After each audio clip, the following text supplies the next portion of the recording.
Хуульч шууха хөдөлмөрийн тухай хуулийн 2-р бүлэг хөдөлмөрийн харилцаан дахь нийгмийн түншлэлийн талаар танилцуулж байна. Хөдөлмөрийн харилцаан дахь нийгмийн түншлэл түүний зарчим. Нийгмийн түншлэл нь хөдөлмөрийн харилцаа түүнтэй холбоотой асуудлаар холбогдох талуудын ашиг сонирхлыг уялдуулах замаар нийгмийн зөвшөлтөд бүрдүүлэхэд чиглэсэн ажил олгогч болон ажилтан тэдгээрийн төлөөлөгчид төрийн байгууллага хоорондын 2 болон 3 талд хамтын ажиллагаа мөн. Нийгмийн түншлэлт хуульд эдлэх. Талуудын тэгш оролцоог хангах. Бие биенээ эрх хууль ёсны ашиг сонирхлыг харилцан хүндэтгэх.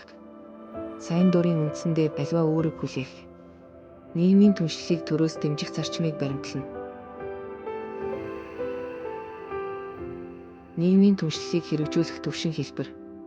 Нийгмийн 3 талт түншлэлийг засгийн газар, төрийн захиргааны төв болон нутгийн захиргааны байгууллага, ажилтан болон ажил олгогчийн эрх хууль ёсны ашиг сонирхлыг төлөөлөн хамгаалах байгууллагын хооронд хөдөлмөр нийгмийн хамгааллын асуудлаар талуудын ашиг сонирхлыг уялдуулах, бодлого боловсруулах, түүнийг хэрэгжүүлэхээр зөвлөлдөх, харилцан ойлголцох, хамтын хэлэлцээр байгуулах замаар хэрэгжүүлнэ.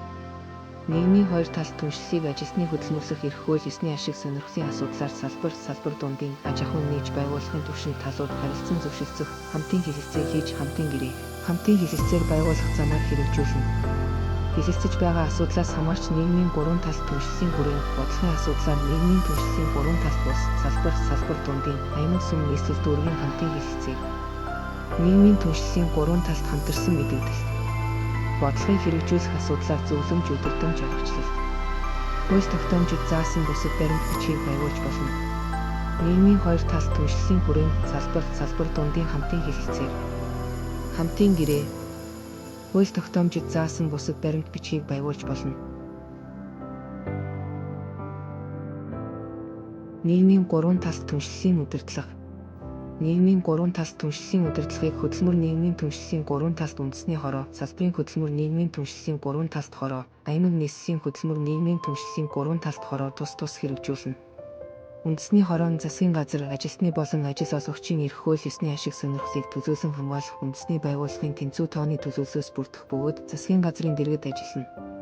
Салбар хороо нь тухайн асуудал эрхэлсэн төрийн захиргааны төв байгууллагын, ажилтны болон ажил олгогчийн эрх хууль ёсны ашиг сонирхлыг төлөөлөн хамгаалах салбарын байгууллагын тэнцүү тооны төлөөллөөс бүрдэх бөгөөд тухайн асуудал эрхэлсэн засгийн газрын гишүүний дэргэд ажиллуулж болно. Ажилтан ажил олгогчийн санаачлагаар аймаг нийслэлийн хороог нутгийн захиргааны байгууллага, ажилтны болон ажил олгогчийн эрх хууль ёсны ашиг сонирхлыг төлөөлөн хамгаалах аймаг нийслэлийн байгууллагын тэнцүү тооны төлөөлөлтийг байгуулж болно. Аймаг нийслэлийн хороо засаг даргын дэргэд ажиллана. Үндэсний хороо, салбар хороо болон аймаг нийслэлийн хороо гэдгээрийн гишүүд нь бие дааж, хараат бусаар ажиллана. Үндэсний хорооны бүрэлдэхүүнийг ерөнхий сайд, салбар хорооны бүрэлдэхүүнийг тухайн асуудал эрхэлсэн засгийн газрын гишүүн, аймаг нийслэлийн хорооны бүрэлдэхүүнийг тухайн шатны засаг дарга талуудын саналыг үндэслэн тус батлана. Үндэсний хороо ажлын албатай байна. Ажлын албаны үйл ажиллагааны зардлыг улсын төсвөөс санхүүжүүлнэ. Үндэсний хорооны дүрмийг засгийн газар, салбар хороо болон аймаг нийслэлийн хорооны дүрмийг үндэсний хороо батлана. Үндэсний хорооны хэрэгжүүлэх бүрэн эрх. Хөдөлмөр нийгмийн хамгааллын хууль тогтоомжийг боловсроомжтой болгох санал гаргах, хууль тогтоомжийн төсөлтэй урьдчилан танилцах, батлагдахаас өмнө саналаа хүргүүлэх, хууль тогтоомжийг сурталчлах, хэрэгжүүлэх. Нийгмийн 2 болон 3 талт түншлэлийг хөгжүүлэхэд дэмжлэг үзүүлэх. Энэ хуулиар олгосон эрхийн хүрээнд холбогдох журам дүрм аварчлах, батлан мөрдүүлэх, тогтоол батлах. Энэ хуулийн 102-ийн 1-ийг заасан зарчмыг хэрэгжүүлэх аргачлал баталж үнэлгээ хийж дүгнэлт гаргах. Хөдөлмөрийн маргаанаас урьдчилан сэргийлэх сургалт сурталчилгаа зохион байгуулах. Хөдөлмөрийн арбитр, сүм дүүргийн хөдөлмөрийн эрхийн маргаан зохицуулах 3 талт хороог байгуулах. Ажил эрхлэлтийн тодорхой хэлбэр нь хөдөлмөр эрхлэлтийн харилцаанд хамаарах хэсэг талаар зөвлөмж гаргах.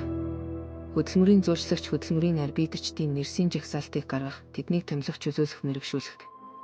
Хууль тогтоомжид заасан бусад бүрэн эрх. Мэргэжлийн үндэсний хүрээ. Ажил мэргэжлийн үндэсний ангилал тодорхойлолт, ажил мэргэжлийн стандартыг батлах, мэргэжлийн түвшнийг тогтоон хүлээн зөвшөөрөх, баталгаажуулах үйл явц мэргэжлийн үндэсний хүрээнд хамаарна. Ажил мэргэжлийн стандартыг батлах, боловсрол сургалтын үр дүн, мэргэжлийн түвшний уялдааг тодорхойлох, үнэлж баталгаажуулах, түвшин хооронд шилжих зохицуулалтыг хуулиар тогтооно.